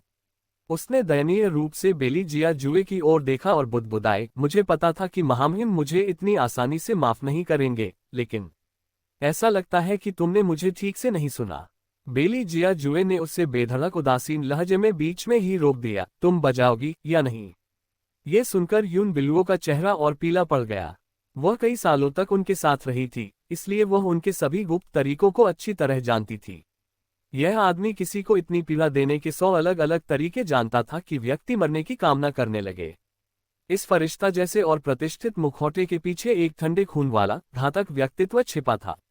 अगर तुम नहीं बजाना चाहती तो इसमें कुछ नहीं किया जा सकता, बेली जिया जुए सामान्य रूप से खुशी की हल्की झलक के साथ बोला। शायद अब जनरल के निवास में शादी के मामलों की देखभाल करने का समय आ गया है। और जहां तक उन लोगों की बात है जिन्होंने राजकुमारी के बारे में बुरा बोला है, आगे बढ़ो और अपने चेहरे पर खुद थप्पड़ मारो। बेली जिया जुए ने उपहास के साथ अपना कॉलर खोला और थोड़ा झुका। उसकी आंखों के कोनों में गहरा जानलेवा इरादा छाया हुआ था। या क्या तुम चाहोगी कि मैं व्यक्तिगत रूप से सजा दूं? यह सार्वभौमिक सत्य था कि कोई भी कभी भी तीसरे राजकुमार की सजा प्राप्त नहीं करना चाहता था। एक छोटा सा वाक्य ही हर किसी के चेहरे को डर से सफेद करने के लिए काफी था। पूरी तरह से डरे होने के बावजूद युवा कुलीन महिलाओं के पास अपने हाथ उठाने और बार बार अपने चेहरों पर थप्पड़ मारने के अलावा और कोई चारा नहीं था। वे राजकुमार की अवज्ञा करने के परिणाम को स्पष्ट रूप से समझती थीं। उनका अंत भी हेलियन जियाओएर की तरह होगा, जिसे एक नपुंसक पुरुष से शादी करने के लिए मजबूर किया गया था। वह मौत से भी बदतर होता। अफवाह यह थी कि तीसरे राजकुमार ने हेलियन वेई वेई से केवल सेवानिवृत्त सम्राट की मांगों को पूरा करने के लिए शादी की थी। आज उन्होंने जो देखा उससे सच्चाई इससे कोसों दूर थी। कुलीन महिलाओं ने इतना अपमानित और छला हुआ महसूस किया कि उनके अंदर दर्द होने लगा। दुर्भाग्य से पछतावे की कोई दवा नहीं थी। वे केवल अपने जबड़े भींच सकती थीं और आने वाले थप्पड़ों को सहन कर सकती थीं। महामहिम, कृपया सुने। हेलियन जियाओएर ने व्यर्थ प्रयास में बेली जिया जुए की आस्तीन पकड़ने की कोशिश की। उसकी ओर एक नजर डाले बिना बेली जिया जुए नन्हे सातवें राजकुमार की ओर मुड़ा और निर्देश दिया, मेरे आदेश पर इसे वापस जनरल के निवास ले जाओ। जनरल का निवास शादी समारोह आयोजित करने में देरी कर रहा है। क्या वे शाही फरमान की अवज्ञा करने की कोशिश कर रहे हैं? सच्चाई जानने के बाद हेलियन जियाओएर पूरी तरह से जमीन पर सुन्नत पैरालाइज्ड होकर गिर पड़ी। यह एक ऐसा अंत था जिसकी उसने बिल्कुल भी उम्मीद नहीं की थी। उसकी मां का हर अनुमान गलत निकला। महामहिम किसी से भी प्रभावित होने वाले नहीं थे। यून बिलुओं के यहाँ होने के बावजूद स्थिति वैसी ही थी। इसी तरह मुरोंग चांगफेंग भी इस सच्चाई पर कोई प्रतिक्रिया नहीं दे पा रहा था, मानो वह अपनी आंखों से देख रहा हो कि उनकी सालों की बड़ी योजना एक पल में ढह गई है। चाहे उसके पिता हो या उसकी मौसी, उन दोनों ने बेली जिया जुए को कमाका था। लाचारी में यून बिलुओं ने अपने पतले होठों को काट लिया और पास खड़े शैडो की ओर देखा। शैडो की इस समय बोलने की हिम्मत नहीं हुई। हालांकि भले ही उसने कुछ नहीं कहा, लेकिन बेली जिया जुए उसे इतनी आसानी से माफ करने वाले नहीं थे। बेली जिया जुए ने अपने हाथ से शैडो के चेहरे को धीरे से थपथपाया। उनका रूप कितना सुंदर और शैतानी लग रहा था। शैडो, तुम कब से मेरे साथ हो? तुमने अभी अभी उस काम को बिगाड़ दिया है जो मैंने तुम्हें सौंपा था। और मैंने तुमसे क्या कहा था? अगर कोई राजकुमारी से मिलता है तो तुम्हें तुरंत मुझे रिपोर्ट करनी होगी। इस बार यह अपवाद क्यों था? ऐसा लगता है कि मेरे तरीके ठीक से लागू नहीं किए जा रहे हैं। ये शब्द सुनकर शैडो पूरी तरह पीला पड़ गया। महामहिम, मेरी बात सुने। मुझे नहीं पता था कि लेडी यून राजकुमारी से मिलने गई थी। तो फिर तुम्हें क्या पता है? बेली जिया जुए ने अचानक उसका गला भींच दिया। बेली जिया जुए की ताकत और ठंडक देखकर सभी छाया रक्षक शैडो गार्ड्स स्तब्ध रह गए। शैडो दर्द में था, लेकिन उसे एहसास हुआ कि वह बहुत अभिमानी हो गया था। महामहिम, ये सब मेरी गलती थी। शैडो, बेली जिया जुए ने अपना हाथ पीछे खींचा और बिना किसी भाव के कहा, मैं तुम्हें इसे सुझाने का आखिरी मौका दे रहा हूं, वरना तुम सब जमीन के नीचे रहोगे और अपनी बाकी जिंदगी में बाहर निकलने के बारे में सोचना भी मत। ये शब्द बोलने के बाद न केवल छाया रक्षकों के बल्कि डेथ नाइट्स के चेहरे के भाव भी बदल गए। उन सभी ने अपने सिर झुका लिए। अब उन्होंने हेलियन वेई का फिर कभी अनादर करने की हिम्मत नहीं की। इस बीच यून बिलुओं ने बेली जिया जुए को बेपरवाह होकर अपने पास से गुजरते देखा। उसने अपने दिल में अचानक घबराहट महसूस की। महामहिम, यदि आपको मेरा मिस वेई को परेशान करना पसंद नहीं है तो मैं अब ऐसा नहीं करूंगी। अगर मुझे पता होता कि उनसे मिलने से महामहिम परेशान हो जाएंगे तो मैं ऐसा पहले कभी नहीं करती। बोलते हुए यून बिलुओं ने घबराहट में बेली जिया जुए की आस्तीन पकड़ने की कोशिश की। उसकी सुंदर आंखों में आंसू चमकने लगे जो उसकी लाचारी और दुख को दर्शा रहे थे। बेली जिया जुए रुके, अपनी नजरें उठाकर उसे देखा और बिना किसी भाव के बोले, तो फिर मेरी नजरों से दूर हो जाओ, मेरी आंखों के सामने अपनी चालें मत चलो। ये शब्द सुनकर यून बिलुओं के चेहरे का भाव और भी पीला पड़ गया। हालांकि उनका लहजा हल्का था, लेकिन वह उनकी बर्फीली ठंडी नजरों को सहन नहीं कर पा रही थी।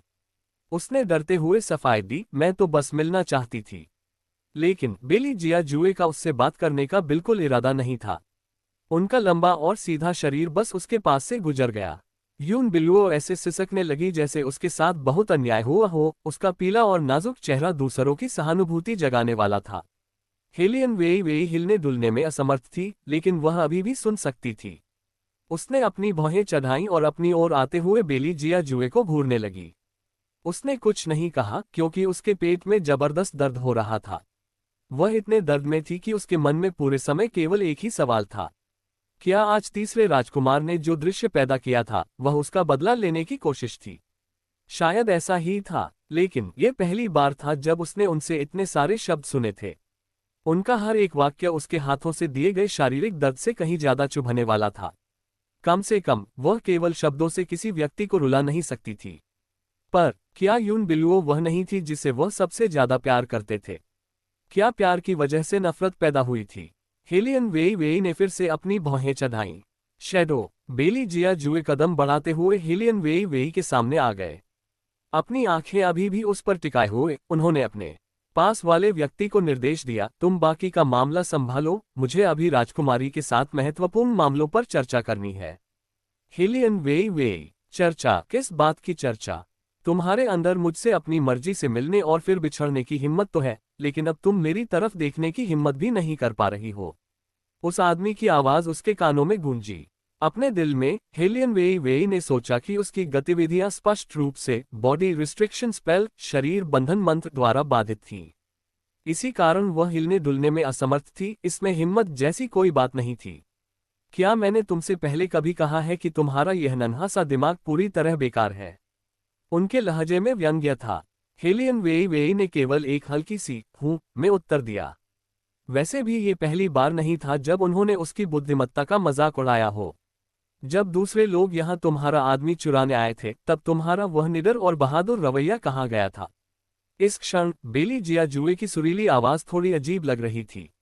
उसका आदमी, मुझे लगा था कि तुम अपनी अकड़ की वजह से लोकप्रिय हो और ब्रह्मांड के सभी दुश्मनों को हरा सकती हो। बेली जिया जुए ने अपना हाथ बढ़ाया और उसकी ठुड्डी ऊपर उठाई। हेलियन वेई वेई को लगा कि यह उसके गर्व करने का समय है। उसने आत्मविश्वास से जवाब दिया, वे नाम दूसरों द्वारा दिए गए थे।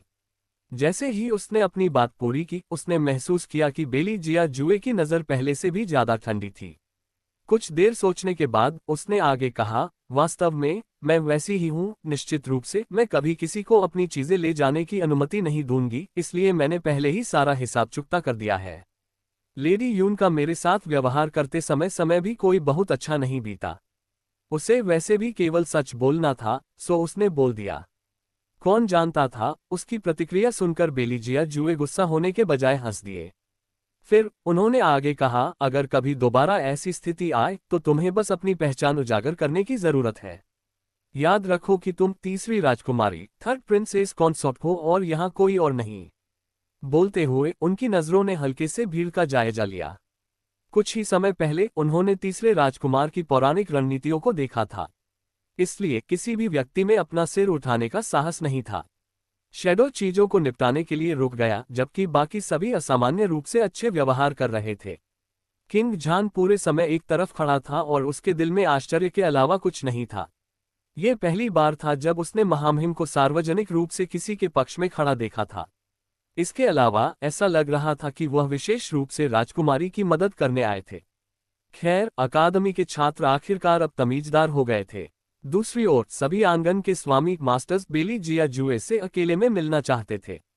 हालांकि उन सभी को शैडो ने ये कारण बताकर मना कर दिया, महामहिम अभी शांति पसंद करते हैं, इसलिए परीक्षा हमेशा की तरह जारी रखें। तभी उन्हें एहसास हुआ कि रहस्यमयी जानवर को बुलाने समनिंग की परीक्षा अभी भी चल रही थी।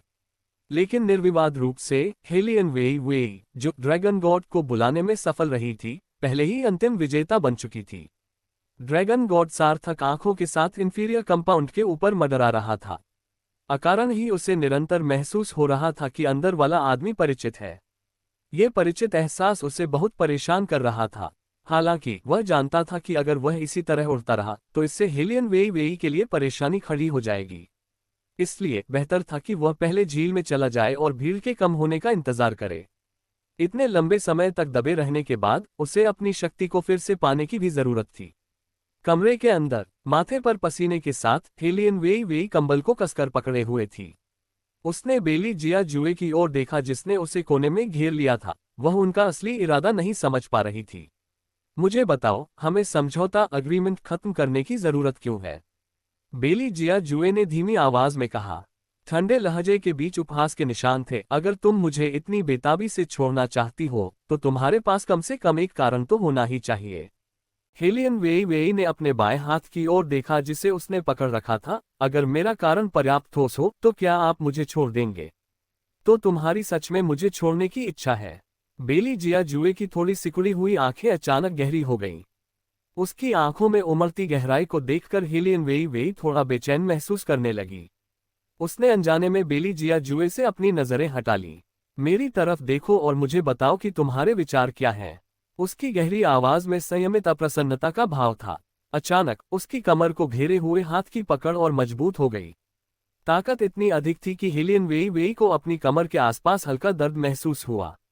वह अपनी भौहें सिकोड़ने से खुद को रोक नहीं सकी और सपाट स्वर में उत्तर दिया, मैं स्वीकार करती हूँ कि मैंने आपको छोड़ने के बारे में सोचा था, क्योंकि मुझे यकीन नहीं था कि आपने जो समझौता अग्रीमेंट किया था वह सेवानिवृत्त सम्राट को शांत करने के लिए था, या आप चाहते थे कि मैं यून बिलुओं से बचाने के लिए आपकी ढाल शील्ड बनूं।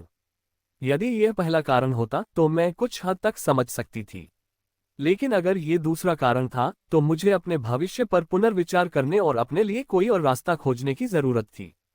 तुम कोई ढाल नहीं हो। बेली जिया जुए ने अपना सिर झुकाया और उसकी काली पुतलियों में झांका।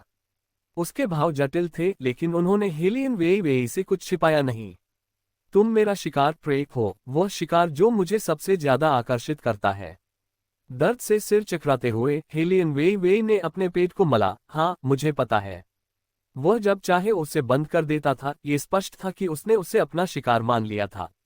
इसके अलावा शुरू से ही इस आदमी ने उसके साथ ऐसा व्यवहार किया था जैसे वह शिकार कर रहा हो और हर हाल में उसे पाना चाहता हो। क्या मेरे शिकार को किसी की ढाल बनने की जरूरत है? बेली जिया जुए ने शिष्टता से पूछा। इतने विनम्र व्यक्ति के सामने हेलियन वेई वेई अवाक रह गई। हालांकि ये केवल कुछ ही समय के लिए था, तभी हेलियन वेई वेई को कुछ समझ आया। बिना पलक झपकाए उसने बेली जिया जुए की आंखों में देखा। महामहिम, आपके पास कितने शिकार हैं? 2। बेली जिया जुए को लगा कि वह केवल विषय बदलने की कोशिश कर रही है, इसलिए उसने त्योरिया चढ़ाते हुए उत्तर दिया। अपनी आंखों में कुछ उलझन के साथ हेलियन वेई वेई ने पूछा, एक मैं हूं और दूसरा फायर चिलिन है। हाँ। बेली जिया जुए ने अपने पतले होठों को मोड़ा जैसे कि वह मुस्कुरा रहे हो, लेकिन वास्तव में नहीं। क्या तुम इस बारे में अभी इसलिए बात करने की कोशिश कर रही हो ताकि मैं तुम्हें तुरंत सजा न दूं? हेलियन वेई वेई उसे तब तक घूरती रही जब तक कि बेली जिया जुए के पतले होंठ एक सीधी रेखा में नहीं आ गए। फिर उसने दोबारा पूछा, यून बिल्लुओं के बारे में क्या? आपने उसे अपना शिकार बनाकर क्यों नहीं रखा? क्या तुम्हें लगता है कि बाहर का कोई भी व्यक्ति मेरा शिकार बन सकता है? बेली जिया जुए ने ठंडे लहजे में उत्तर दिया, क्योंकि वह इस बात से नाखुश थी कि वह कुछ मामूली बातों के बारे में पूछती जा रही थी। बेली जिया जुए की बात सुनने के बाद हेलियन वेई वेई अचानक दंग रह गई। उसने कई तरह की स्थितियों का अनुमान लगाया था, हालांकि उसे उम्मीद नहीं थी कि बात यह निकलेगी। फायर किलिन के अलावा सिर्फ वह थी। बेली जिया जुए, आपने पहले कभी किसी को पसंद नहीं किया है ना? अपने थके हुए शरीर के साथ हेलियन वेई वेई ने एक और सवाल पूछा। अंत में बेली जिया जुए ने अपना मुंह खोला और थोड़े उपहास के साथ उत्तर दिया, पसंद नहीं। कोई आश्चर्य नहीं कि आपकी भावनात्मक बुद्धिमत्ता IQ इतनी कम है। हेलियन वेई वेई ने एक लंबी आह भरी। ऐसा लग रहा था कि उसने अनजाने में कुछ छिपे हुए रहस्यों का पता लगा लिया है।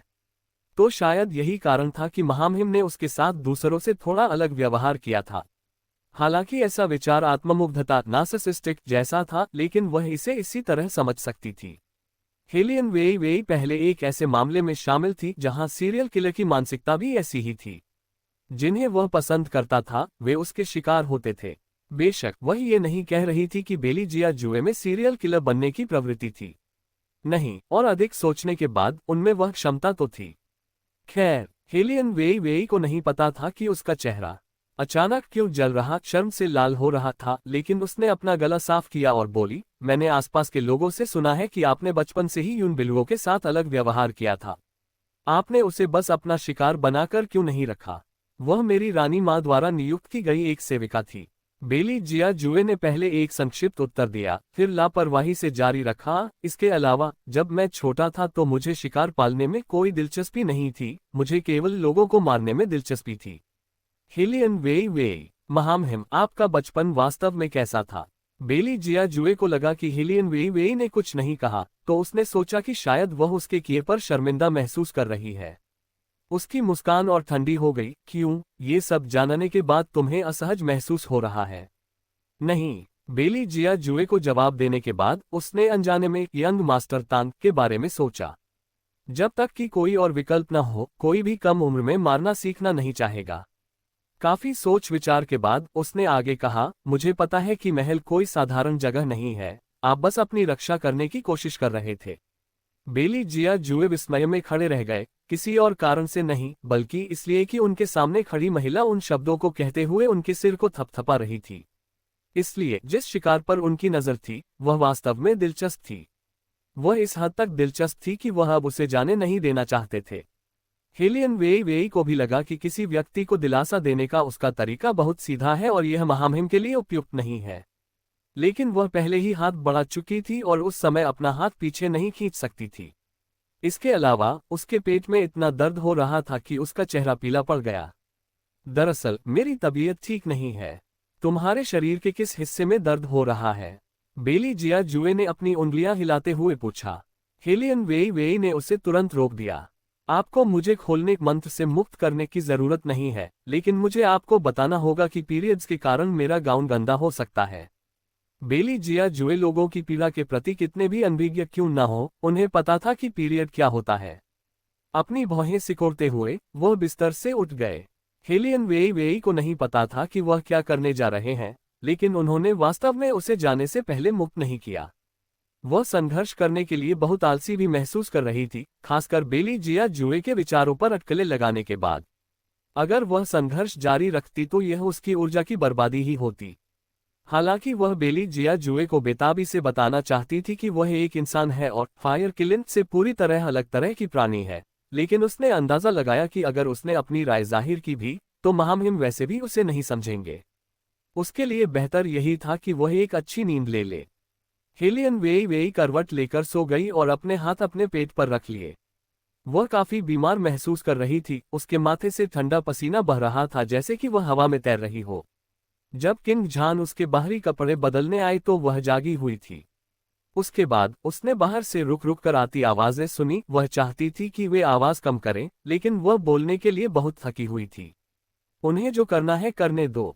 बेली जिया जुए निश्चित रूप से बिना किसी उद्देश्य के इधर उधर नहीं भटक रहे थे। उन्होंने सीधे शाही चिकित्सक को बुला लिया था। शाही चिकित्सक ने सालों में कई मरीज देखे थे, लेकिन ये पहली बार था जब उन्हें मासिक धर्म मेंस्ट्रुएशन के कारण बुलाया गया था। वह हेलियन वेई वेई की नब्ज देखने में बहुत शर्मा रहे थे, इसलिए उन्होंने बेली जिया जुए से आज्ञाकारी भाव से कहा, महामहिम, जब भी किसी महिला को मासिक धर्म होता है और उसे सर्दी लग जाती है तो वह निश्चित रूप से असहज महसूस करती है। उसे दर्द हो रहा है। बेली जिया जुए ने बिना किसी भाव के शाही चिकित्सक को बीच में ही रोक दिया।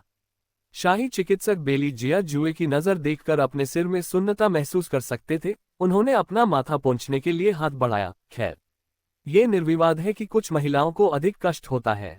क्या इसका कोई समाधान है? बेली जिया जुए की त्योरियां और गहरी हो गईं, जिससे हवा में भारी तनाव पैदा हो गया। शाही चिकित्सक ने कुछ देर सोचा। अगर यह युवती अदरक का शरबत, जिंजर सिरप पिए तो उसे बेहतर महसूस हो सकता है। जाहिर तौर पर बेली जिया जुए उनके जवाब से संतुष्ट नहीं थे। कृपया उसे ऐसा नुस्खा दे जो दर्द के स्रोत को खत्म करने में सक्षम हो। एक ऐसा नुस्खा जो दर्द के स्रोत को खत्म करने में सक्षम हो। ये शाही चिकित्सक के लिए कठिन था। महामहिम, वास्तव में ऐसा कोई नुस्खा नहीं है जो इस तरह के दर्द को पूरी तरह से ठीक कर सके। चिकित्सा क्षेत्र में भी ऐसा कोई पिछला रिकॉर्ड नहीं था कि कोई ऐसी दवा हो जो पीरियड्स के दर्द को तुरंत ठीक कर सके। बेली जिया जुए ने अपने पास गतिहीन खड़े शाही चिकित्सक की ओर देखा और कहा, कितने नीम हकीम झोला छापो। नीम हकीम, एक नीम हकीम। यह विश्वास करना मुश्किल था कि वह 10 से अधिक वर्षों से चिकित्सा का अभ्यास कर रहे थे और सेवानिवृत्त सम्राट के साथ रहने के दौरान उन्होंने काफी प्रतिष्ठा अर्जित की थी, लेकिन अब उन पर मासिक धर्म के मामूली दर्द के लिए नीम हकीम होने का आरोप लगाया जा रहा था। शाही चिकित्सक, जिन्हें लगा कि उन पर गलत आरोप लगाया गया है, ऊपर छत की शहतीर की ओर देखने लगे और उनके आंसू छलक आए। बेली जिया जुए ने नीचे देखा और कोई नहीं जानता था कि वह क्या सोच रहे थे, और अंततः उन्होंने अपनी भौहें सिकुड़ी और शाही चिकित्सक को निर्देश देना शुरू किया, तुम जाओ और थोड़ा अदरक खरीद कर लाओ। शाही चिकित्सक के मुंह से एक चीख निकल गई। बेली जिया जुए ने अपनी भौहें उठाईं। क्या तुमने नहीं कहा था कि उसे अदरक के टुकड़ों के साथ भूरी चीनी, ब्राउन शुगर का शरबत पीने की जरूरत है? शाही चिकित्सक बेली जिया जुए की उस नजर से उत्तेजित हो गए जिसने उन्हें एक मूर्ख जैसा महसूस कराया था। चूंकि वह उन्हें नीम हकीम समझते थे तो उन्होंने उनके बताए गए तरीके का इस्तेमाल क्यों किया? हालांकि शाही चिकित्सक मन ही मन चिल्लाए, फिर भी उन्होंने अपनी बदकिस्मती को स्वीकार करते हुए वही चीजें खरीदी जो उन्हें खरीदनी चाहिए थी और चीनी का शरबत उबाला। बेली जिया जुए नर्म सोफे के पास बैठ गए। उन्हें शायद कुछ याद आया, इसलिए उन्होंने आज पहने हुए बाहरी कपड़े शैडो की ओर फेंक दिए। इसे ले जाओ और जला दो। जी। अब शैडो ने कारण पूछने की हिम्मत नहीं की, भले ही यह बाहरी कपड़ा आज ही नया बना था और इसका कपड़ा सुहान का सबसे महंगा रेशम था। चूंकि महामहिम को इससे घृणा थी और उन्हें लगा कि यह गंदा है, तो इसे केवल जलाया ही जा सकता था। हेलियन वेई वेई अभी भी सो रही थी और उसके थोड़े गीले काले बाल उसके छोटे चेहरे पर बिखरे हुए थे, जिससे वह नर्म पंजों वाले एक फंसे हुए छोटे जानवर की तरह लग रही थी। बेली जिया जुए ने पहले सोचा था कि उन्हें उसे इस स्थिति में देखना पसंद आएगा क्योंकि वह ऐसी ही स्थिति में शांत रह सकती थी। हालांकि उन्हें ये कष्टप्रद लगा। उन्होंने अपनी उंगली से उसकी कलाई उठाए और वह बेजान होकर लटक गई। अकथनीय रूप से उन्हें यह अत्यंत अप्रिय लगा। जब शाही चिकित्सक ने इस दृश्य की कल्पना की तो वह चीनी का शरबत अंदर लाने में हिचकिचा रहे थे। बेली जिया जुए ने आवाज दी और ठंडे स्वर में निर्देश दिया, कटोरा वहां रख दो। समझ गया। डॉक्टर जानते थे कि अगर उन्होंने इस समय रुकने का फैसला किया तो उन्हें ऐसी स्थिति के लिए नासमझ माना जाएगा। कटोरा नीचे रखने के बाद वह अपना सिर झुकाकर चले गए। बेली जिया जुए ने चीनी मिट्टी का कटोरा लिया और बिना कुछ सोचे चीनी के शरबत की एक चुस्की ली। फिर वह नीचे झुके और अपने पतले होंठ उसके पीले होंठों पर रख दिए और शरबत उसे स्थानांतरित ट्रांसमिट करने लगे। किंग झान, जो अभी भी पास में सेवा कर रही थी, इस दृश्य को देखते ही जड़वत होकर कमरे से बाहर चली गई। हेलियन वेई वेई आधी नींद में थी, उसे बस अपनी कमर के पास उन विशाल हाथों की ताकत का एहसास हो रहा था जो उसे बहुत आरामदायक महसूस करा रहे थे। चंदन की उस सुगंध के साथ जिससे वह परिचित थी, वह और भी गहरी नींद में सो गई। बेली जिया जुए ने हेलियन वेई वेई को कंबल के साथ अपनी बाहों में पकड़ लिया। उनके लंबे पैर थोड़े ऊपर उठे हुए थे और उनके वस्त्र उनके चारों ओर बिखरे हुए थे, जिससे वह और भी शानदार लग रहे थे। चाहे कुछ भी हो जाए, तुम मुझे कभी नहीं छोड़ पाओगी, उन्होंने काफी समय बाद कहा। अचानक उन्होंने हेलियन वेई वेई को कसकर पकड़ लिया और उसके शरीर के कमजोर तापमान को महसूस किया। उनकी आंखों में उनका अकेलापन झलक रहा था, भले ही उनके पास दुनिया को नियंत्रित करने की शक्ति थी। रात धीरे धीरे गहरा गई और पहाड़ की सभी दिशाओं से हवा चलने लगी, जो अपने साथ कड़वी ठंड लेकर आई। इस क्षण सब कुछ शांत था और हेलियन जियाओएर की हार की चीख के अलावा जनरल के निवास के आसपास पूरी तरह सन्नाटा था। मैं क्या करूं, माँ? इस बार मेरे पास कुछ नहीं बचा है। उस हुआन वयान के हिजड़े से शादी करने से तो अच्छा है कि मैं मर जाऊं। हालांकि और क्या किया जा सकता था? क्या तीसरे राजकुमार द्वारा व्यक्तिगत रूप से दिए गए आदेश को खारिज करना संभव है? जब हेलियन जियाओएर वापस लौटी तो उन्हें अंदाजा नहीं था कि हुआई परिवार ने किसकी बात सुनी थी। उन्होंने जनरल के निवास के प्रवेश द्वार को अवरुद्ध कर दिया था और दावा कर रहे थे कि वे दुल्हन से शादी करना चाहते हैं। हेलियन जियाओएर को इस हद तक मजबूर किया गया था कि वह हुआई परिवार में शादी करके ही इन घोटालों को शांत कर सकती थी। इसके अलावा कोई दूसरा रास्ता नहीं था। मैडम सू ने अपने दांत भींच लिए। वह हेलियन वेई वेई से बहुत नफरत करती थी, लेकिन वह कुछ भी समझ नहीं पा रही थी।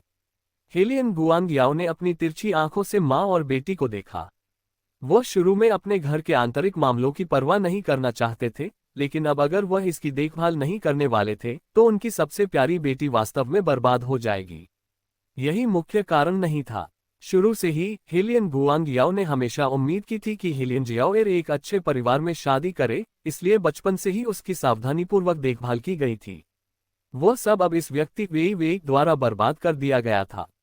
अगर उन्होंने अब भी कोई कार्रवाई नहीं की तो वह लड़की वास्तव में उनके सिर पर चढ़ जाएगी।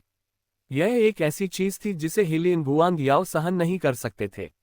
उन्होंने काफी देर तक सोचा और फिर गंभीर स्वर में बोले, जियाओएर फीनिक्स कन्या का पुनर्जन्म है। चाहे वह एक अच्छे परिवार में शादी करे या न करे, इसका प्रभाव चारों परिवारों पर पड़ेगा। मैडम, अब आप किसी को स्पिरिट श्राइन हॉल भेज सकती हैं और बुजुर्गों से हुआई परिवार को समझाने के लिए आगे आने को कहें। जब तक हुआई परिवार शादी रद्द करने की पहल करता है, मैं हेलियन गुआंग याओ उसे संतोषजनक मुआवजा दूंगा। आपका मतलब है कि हुआई परिवार शादी रद्द कर दे? मैडम सू दंग रह गई। लेकिन अगर हम ऐसा करेंगे तो क्या हमारी जियाओएर को शादी से ठुकराई गई लड़की नहीं माना जाएगा? हेलियन गुआंग याओ ने उन्हें देखा। अभी हम केवल यही कर सकते हैं। हुआई परिवार में शादी करने से बेहतर है कि शादी से ठुकरा दिया जाए। इसके अतिरिक्त भले ही शादी रद्द हो जाए, लगभग 10 दिनों के बाद मैं जनरल के निवास के साथ साथ पूरे हेलियन परिवार का वास्तविक नियंत्रण ले सकता हूँ। जियाओएर मेरी बेटी है और उसे चारों परिवारों का समर्थन प्राप्त है। भविष्य में उससे शादी कौन नहीं करना चाहेगा? सू यानमो को लगा कि यह तर्कसंगत है और उन्होंने तुरंत किसी को बुलाया और सावधानी से कुछ निर्देश दिए।